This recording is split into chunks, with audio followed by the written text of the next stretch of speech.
Hello friends, welcome back to be teacher. मैं मानसी मौर्य और आज हम बात करने जा रहे हैं सी टेट यूपी टेट में पूछे जाने वाले कुछ मोस्ट आईएमपी एमसीक्यू। और हम चैप्टर फर्स्ट ऑलरेडी पढ़ चुके हैं, this is chapter second. Okay, और ये जो हमारा चैप्टर सेकेंड है ये है क्या भाई, बाल विकास के आधार एवं उनको प्रभावित करने वाले कारक, base of child development and factor affecting them. Okay, तो आज हम ये सारी बातें करेंगे। चैप्टर फर्स्ट हम ऑलरेडी पढ़ चुके हैं और अगर अभी तक आपने नहीं देख रखा है देन डिस्क्रिप्शन बॉक्स में लिंक गिवन है, आप जाके देख सकते हैं। और अगर अभी तक आप चैनल पर नए हैं तो चैनल को सब्सक्राइब कर लीजिए, बेल आइकन पर प्रेस कर लीजिए जिससे आपको वीडियोस के नोटिफिकेशंस मिलते रहें। ओके, तो जैसा कि मैं बातें कर रही हूँ भाई, आपके एग्जाम सी टेट और यूपी टेट के पॉइंट ऑफ व्यू से एमसीक्यू होंगे, जो आपके एग्जाम में पूछे जाने वाले एमसीक्यू होंगे वो यहाँ पे आपको मिलने वाले हैं। सो आप लास्ट तक जरूर बने रहिएगा जिससे आपके एग्जाम में आपकी हेल्प हो सके। ओके, तो देखते हैं, आगे बढ़ते हैं, लास्ट तक जरूर बने रहिएगा। हम बातें करेंगे हमारे क्वेश्चन जो कहाँ से होंगे, base of child development and factor affecting them. Okay, तो यहाँ से हमारे क्वेश्चन होंगे, सो लास्ट तक बने रहिएगा। तो हमारा फर्स्ट क्वेश्चन है, निम्न में से अधिगम में योगदान देने वाले मनोवैज्ञानिक कारकों में कौन सा शामिल नहीं है। ध्यान रखिएगा, यहाँ पे पूछा गया है कौन सा शामिल नहीं है, ये बातें ध्यान रखा करिए। ओके, अधिगम की इच्छा, प्रेरणा, रुचि, विषय वस्तु का स्वरूप। तो देखो यहाँ पे बातें कही गई है, अधिगम में योगदान देने वाले मनोवैज्ञानिक कारकों में से शामिल नहीं है। देखो, अब अगर किसी में सीखने की इच्छा है तो भाई ये तो इसमें हेल्प करेगा सीखने में। प्रेरणा भी, अगर आप किसी को प्रेरणा देते हो, प्रोत्साहित करते हो तो वो सारी चीजें भी हैं, हेल्प करेंगी। इच्छा, रुचि, बातें की है, ये भी हेल्प करेगा। लेकिन विषय वस्तु का स्वरूप, विषय वस्तु का स्वरूप निम्न में से अधिगम में योगदान देने वाले मनोवैज्ञानिक कारकों में कौन सा शामिल नहीं है। तो ये ऐसा कोई मनोवैज्ञानिक कारक नहीं है जो कि सीखने अधिगम में हेल्प करे, योगदान दे, कुछ ऐसा इसमें कुछ नहीं है। ओके, तो आगे चलते, मैं कलर चेंज कर लेती हूँ पेन का अपनी। आंसर नंबर 4 है, ऑप्शन नंबर 4 है। क्वेश्चन नंबर 2 है हमारा, मनुष्य की बुद्धि आगे की पीढ़ियों में संक्रमित होती है। कार्य इस जन्मजात योग्यता के विकास के लिए उपयुक्त परिस्थितियों का निर्माण करना है। उपयुक्त परिस्थितियों का निर्माण, तो भाई कहाँ पे कैसे होगा, क्षेत्र, मौसम कोई मतलब ही नहीं है, जलवायु कोई मतलब नहीं है, क्षेत्र आप किसी भी एरिया को बोल सकते हो, वातावरण कह लीजिए, वातावरण एकदम सटीक ऑप्शन है। ओके, मनुष्य की बुद्धि आगे की पीढ़ियों में संक्रमित होती है। हाँ जी, बिल्कुल होती है। कार्य जन्मजात योग्यता के विकास के लिए उपयुक्त परिस्थितियों का निर्माण करना है। तो यहाँ पे ऑप्शन क्या हो जाता है आपका, थर्ड, वातावरण। मानव व्यक्तित्व परिणाम है, किसका परिणाम है मानव व्यक्तित्व? क्या केवल अनुवांशिकता का परिणाम है मानव व्यक्तित्व? बिल्कुल ऐसा हम कह ही नहीं सकते कि सिर्फ और सिर्फ जो हमारे कैरेक्टर जेनेटिक में आए, हमारे ऊपर इन्वायरमेंट का कोई इफेक्ट ही नहीं है। यहाँ पे तो इन्वायरमेंट मैटर ही नहीं कर रहा है, बस यही है जो हमारे जीन में है, जो हमारे पेरेंट्स से जो जेनेटिक है, बस वही चीजें हैं। ऐसा कुछ तो होता नहीं। हम ढेर सारी चीजें हैं जो अपने इन्वायरमेंट में सीखते हैं, बाद में सीखते हैं, ढेर सारी चीजें ऐसी होती हैं ना।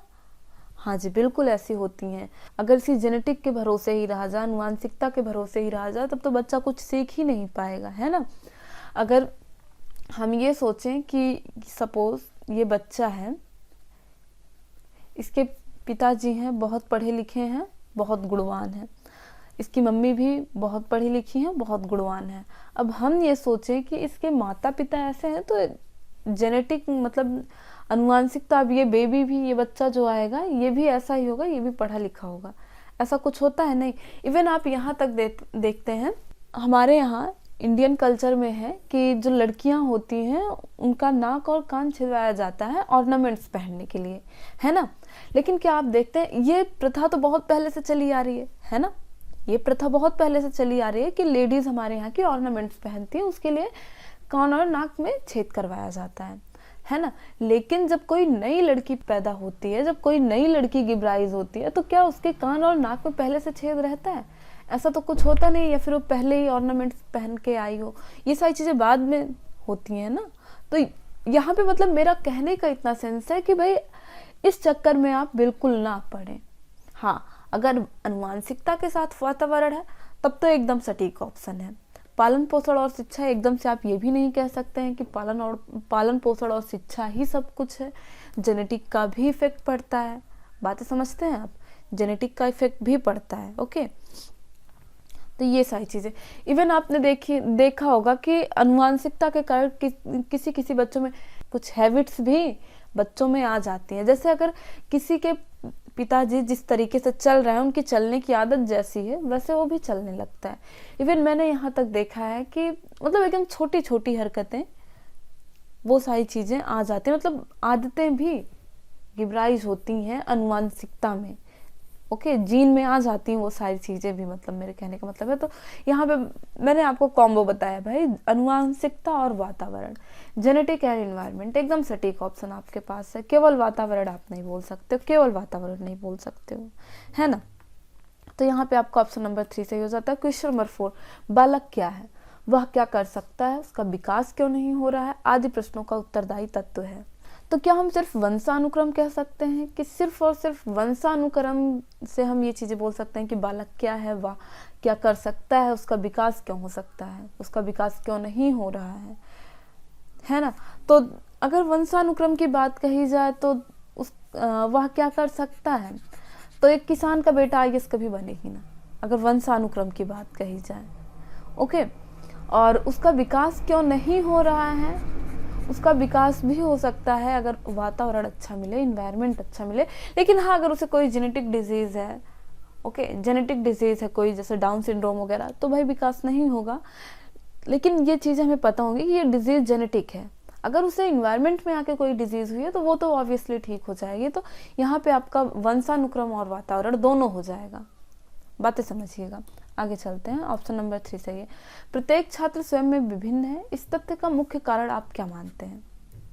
भौतिक वातावरण, हाँ जी बिल्कुल, भौतिक वातावरण में भी उसे जो सुख सुविधाएं मिलेंगे उसके कारण भी बालक में बहुत कुछ चेंज होगा। ओके, बातें समझते हैं आप। अगर आप उसे अच्छी बुक ला के देते हैं, एक अच्छे मतलब एक बालक को अगर आप एक बुक ला के देते हैं, उसके पढ़ने की सुविधा करते हैं, तो ये सब भौतिक वातावरण ही तो हुआ। तो वो बच्चा उस बच्चे के कंपैरिजन में कहीं ज़्यादा अच्छा होगा पढ़ने में, जो जिसके पास उतनी सुख सुविधाएं नहीं हैं। बातें समझते हैं आप।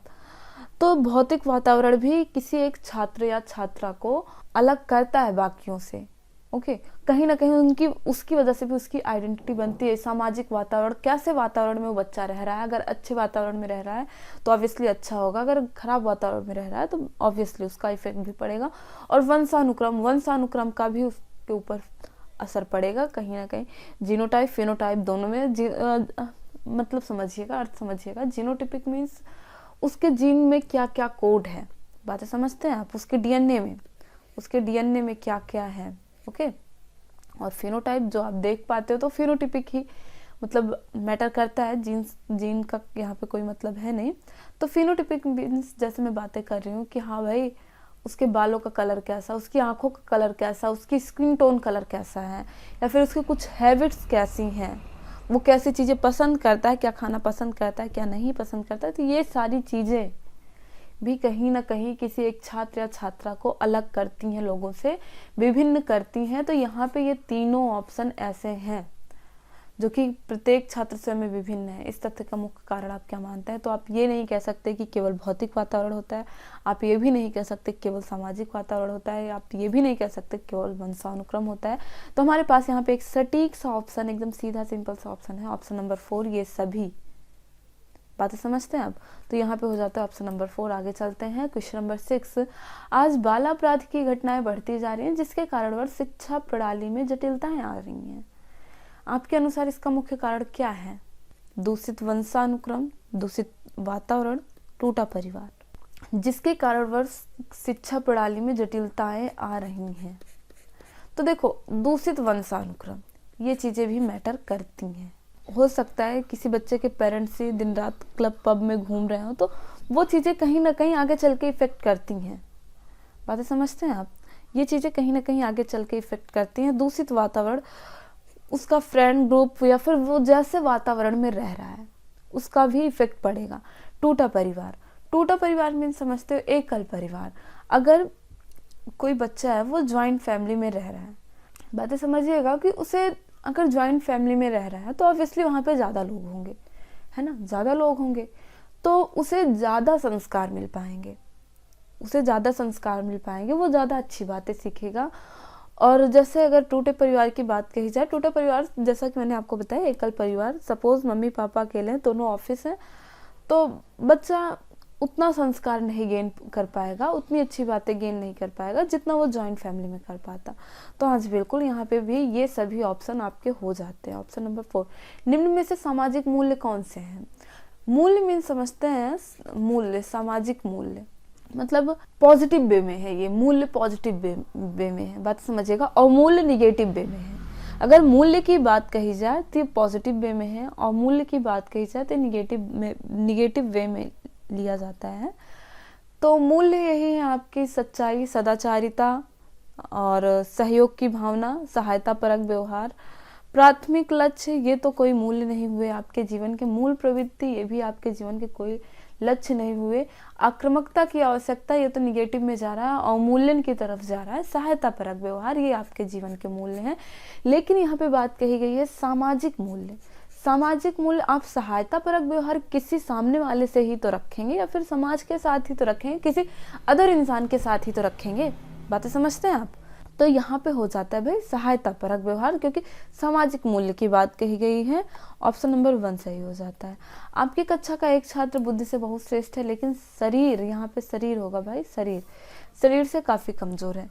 आप उसके पिता से मिलते हैं तो देखते हैं कि उसके पिता भी बुद्धि से तो श्रेष्ठ हैं, लेकिन शरीर से वे भी कमजोर हैं।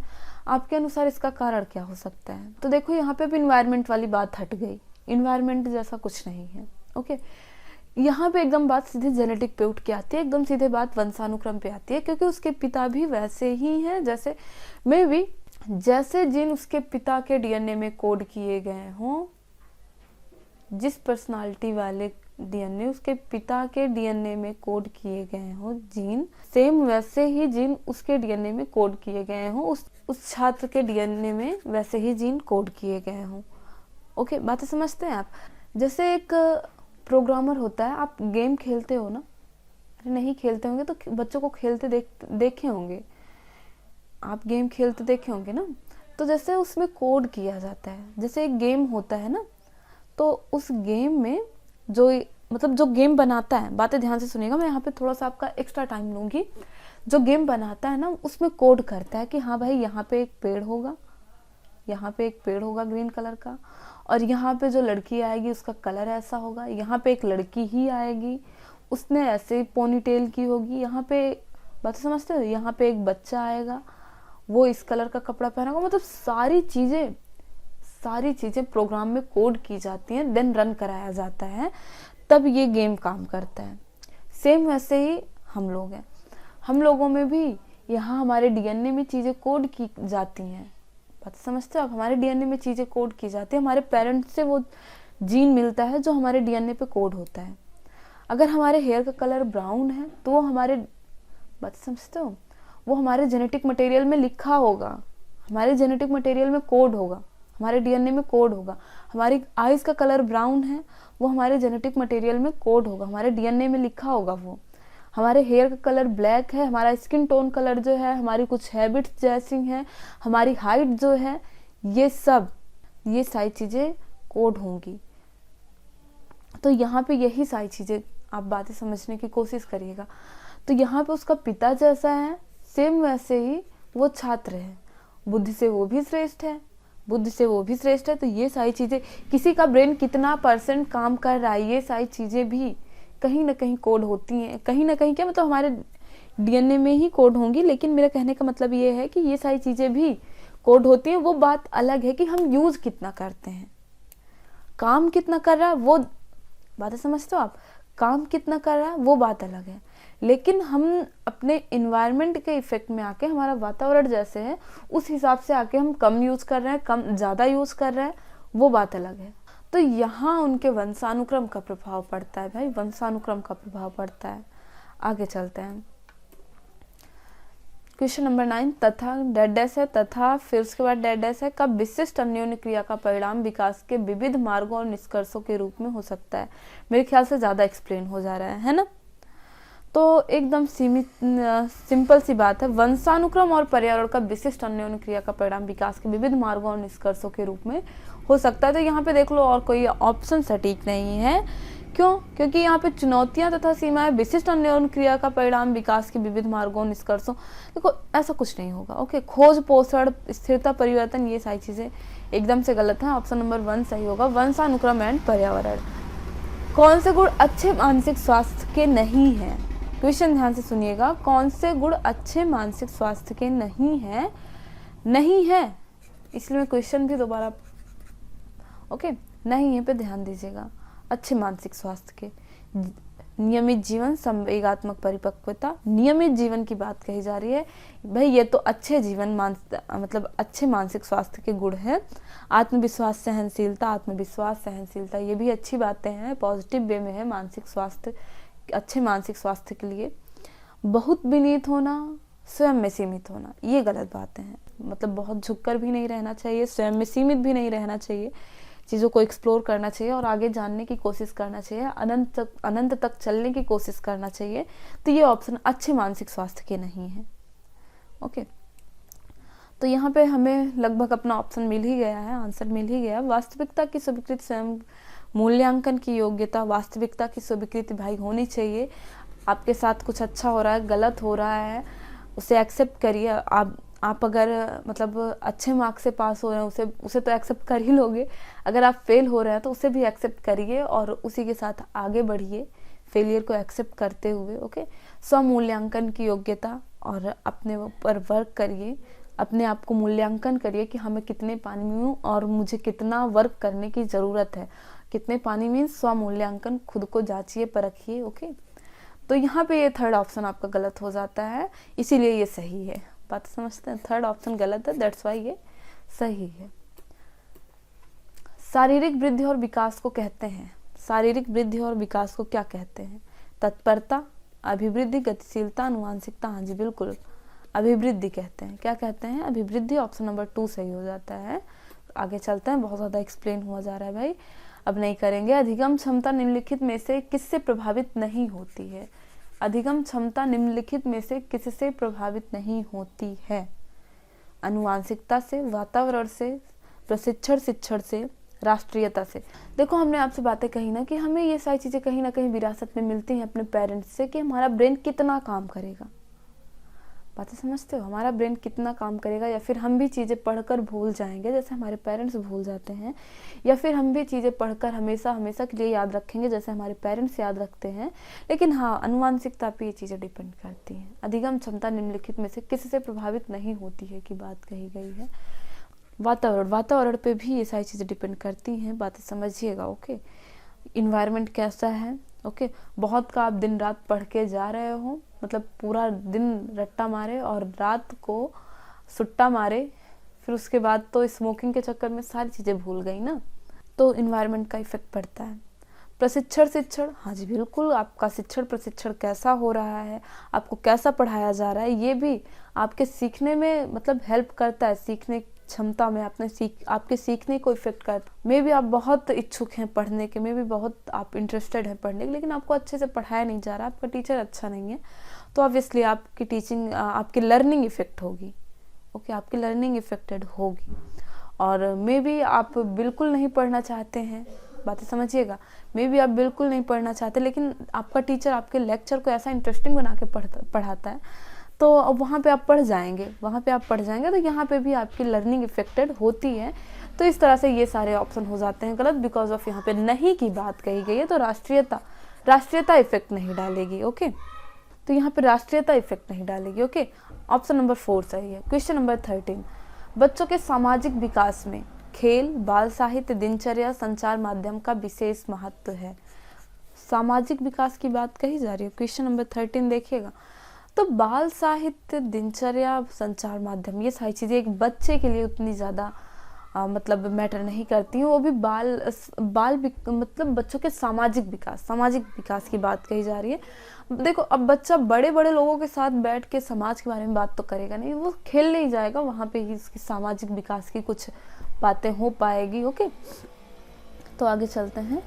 ऑप्शन नंबर 1, वंशानुगत गुणों का एक पीढ़ी से दूसरी पीढ़ी में स्थानांतरण होने की प्रक्रिया।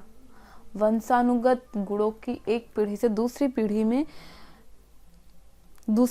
में स्थानांतरण होने की प्रक्रिया को आनुवांशिकता कहते हैं। एकदम हेरिडिटी कहते हैं इजिली।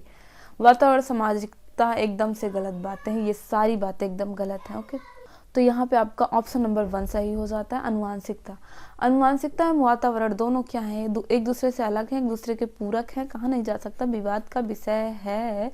एक दूसरे से अलग तो भाई बिल्कुल नहीं है, बातें समझ लीजिएगा, एक दूसरे के पूरक है। ऑप्शन नंबर 2 सही हो जाता है। क्वेश्चन नंबर 16, निम्नलिखित में से कौन सा वंशानुगत प्रभाव बालकों पर पड़ता है? निम्नलिखित में से कौन सा वंशानुगत प्रभाव बालकों पर पड़ता है? शारीरिक लक्षणों पर, चरित्र पर, बुद्धि पर, ये सभी। यहाँ पे भाई क्या ऑप्शन सही हो जाता है, आपको क्या लगता है? बिल्कुल भाई सारे ऑप्शन सही हैं, सारे ऑप्शन सही हैं। इट मीन्स ये सभी तो भाई कहा ही जा रहा है ना, तो ये मैंने यहाँ पे क्रॉस कर दिया। क्वेश्चन ऑप्शन नंबर 4 सही हो जाता है। ओके, ऑप्शन नंबर 4 सही हो जाता है। क्वेश्चन नंबर 16 में ऑप्शन नंबर 4 सही हो जाता है। क्वेश्चन नंबर 17, बच्चों के सामाजिक विकास को प्रभावित करने वाला कारक यहाँ पे कौन सा हो सकता है? सामाजिक परिवेश जन्य तत्व, आर्थिक तत्व, वंशानुगत तत्व, शारीरिक तत्व। तो यहाँ पे ऑप्शन क्या सही हो जाएगा? ऑप्शन यहाँ पे क्या सही हो जाएगा? हाँ जी बिल्कुल, सामाजिक परिवेश जन्य तत्व। आर्थिक तत्व मैटर नहीं करता, वंशानुगत तत्व, शारीरिक तत्व, यहाँ पे ऑप्शन नंबर 2 सही हो जाएगा।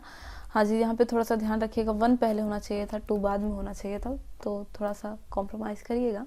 निम्नलिखित में से कौन सा कथन सही नहीं है? नहीं की बात कही जा रही है, फिर से ध्यान दीजिएगा। क्वेश्चन नंबर 18, ओके, वंशानुक्रम माता पिता से संतान में गुणों का संचारण होता है, एकदम सटीक बातें हैं। विकास प्राणी और उसके पर्यावरण के अंतर क्रिया का परिणाम है, हाँ जी बिल्कुल। वंशानुक्रम व्यक्ति की जन्मजात विशेषताओं का शोधन है। क्वेश्चन नंबर 18 ध्यान से देखिएगा, वंशानुक्रम व्यक्ति की जन्मजात विशेषताओं का शोधन है। माता पिता की शारीरिक और मानसिक विशेषताओं का संतानों में संचारित होना वंशानुक्रम कहलाता है। ये बातें एकदम सटीक हैं।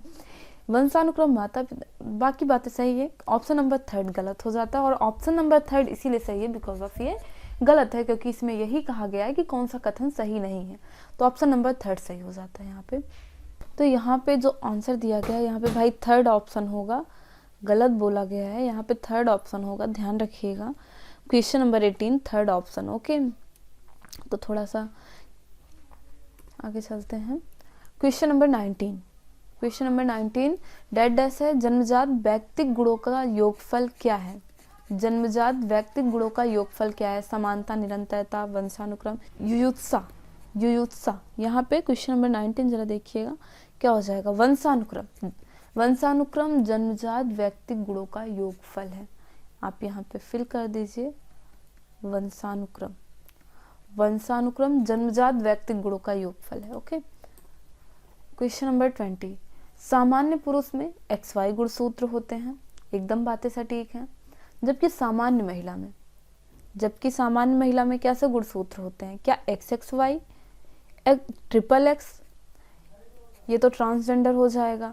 X गुणसूत्र गलत बात है, XX गुणसूत्र होते हैं। एक सामान्य महिला में XX गुणसूत्र होते हैं। ओके, बातें समझिएगा। ये कौन से गुणसूत्र हैं? ये जो पेयर में है, ये कैसे गुणसूत्र हैं? ये सेक्स क्रोमोसोम्स हैं, बातें समझिएगा। ये कैसे क्रोमोसोम है? सेक्स क्रोमोसोम है, लिंग गुणसूत्र है जिसे आप बोल सकते हो।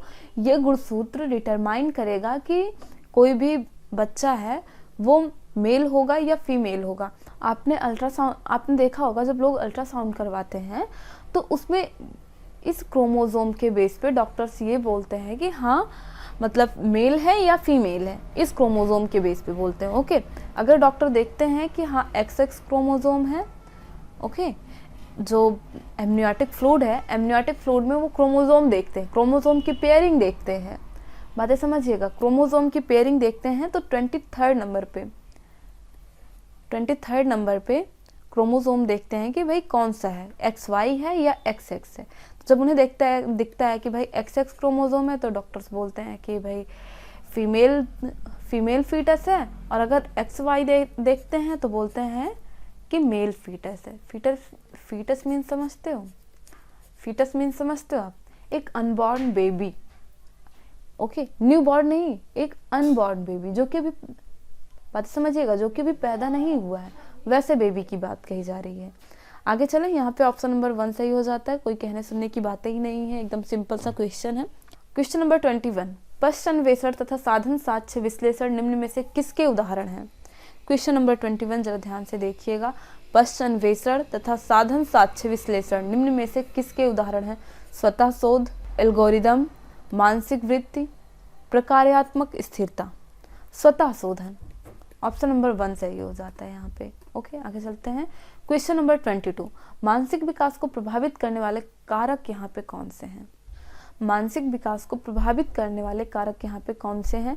वंशानुक्रम, मैंने आपसे बातें कही है भाई कि ये चीज़ें आपके डीएनए में, आपके जेनेटिक जीन में कोड होती हैं कि किसी का दिमाग कितना काम करेगा। अब पता चले किसी भी बच्चे को हो जाता है डाउन सिंड्रोम, तो उसका मानसिक विकास कितना हो पाएगा? बातें समझते हो आप? उसका मानसिक विकास कितना हो पाएगा? या फिर वो जन्म से ही उसका, कहते नहीं है लोग कि दिमाग कम काम करता है, जन्म से ही उसको ऐसी कुछ डिजीज हो गई है, अगर कोई डिजीज हो गई तब भी उसका मानसिक विकास उतना काम नहीं कर पाएगा। ओके, परिवार का वातावरण, परिवार का वातावरण कैसा होना चाहिए ये भी उसके मानसिक विकास पर भाई डिपेंड करता है। बातें समझ में आती हैं? परिवार की सामाजिक स्थिति, जो जिस परिवार में रह रहा है समाज में उसकी स्थिति कैसी है, ये सारी चीजें बच्चे के मानसिक विकास को प्रभावित करती हैं। बातें लिख के ले लो, ऑप्शन नंबर 4 ये सभी हो जाएगा। आगे चलें, क्वेश्चन नंबर 23, पूर्वग्राही किशोर किशोरी अपनी डेड डैश के प्रति कठोर होंगे। किसके प्रति कठोर होंगे? क्वेश्चन नंबर 23 जरा देखिए और बताइए। अपनी समस्या, जीवन शैली, संप्रत्य, वास्तविकता। हाँ जी बिल्कुल, पूर्वग्राही किशोर या किशोरी अपनी समस्या के प्रति कठोर होते जाएंगे और उसे मतलब हार्डली लेंगे, कठोरता से लेंगे अपनी समस्या को। ऑप्शन नंबर 1 सही हो जाता है क्वेश्चन नंबर 23 का। क्वेश्चन नंबर 24, निम्न में से कौन सा शारीरिक विकास का एक प्रमुख नियम है? निम्न में से कौन सा शारीरिक विकास का एक प्रमुख नियम है? जरा ऑप्शन देखिए। मानसिक विकास से भिन्नता का नियम, गलत है। अनियमित विकास का नियम, कल्पना और संवेगात्मक विकास से संबंध का नियम, गलत चीजें हैं। द्रुतगामी विकास का नियम, ये शारीरिक विकास का प्रमुख नियम है। ओके, ऑप्शन नंबर 3 सही हो जाता है। और आगे चलते हैं, क्वेश्चन नंबर 25। यहाँ पे आपका क्वेश्चन दिया गया है, बालक के चरित्र का विकास किसके द्वारा होता है? बालक के चरित्र का विकास की बात कही गई। इच्छा शक्ति द्वारा, वर्ता एवं व्यवहार द्वारा, नैतिकता द्वारा, इन सभी के द्वारा। हाँ जी बिल्कुल, एकदम सही सोच पा रहे हैं आप। इन सभी के द्वारा। इच्छा शक्ति उसकी कैसी है, उसका वर्ता एवं व्यवहार कैसा है, ओके, और नैतिकता कैसी है, तो ये सारी चीजें चरित्र के विकास में मतलब मैटर करती हैं, डिपेंड करती हैं इन सारी चीज़ों पे, तो इन सभी के द्वारा। ऑप्शन नंबर 4 सही हो जाता है। एंड क्वेश्चन नंबर 26, संस्कृति पर शिक्षा का प्रभाव पड़ता है।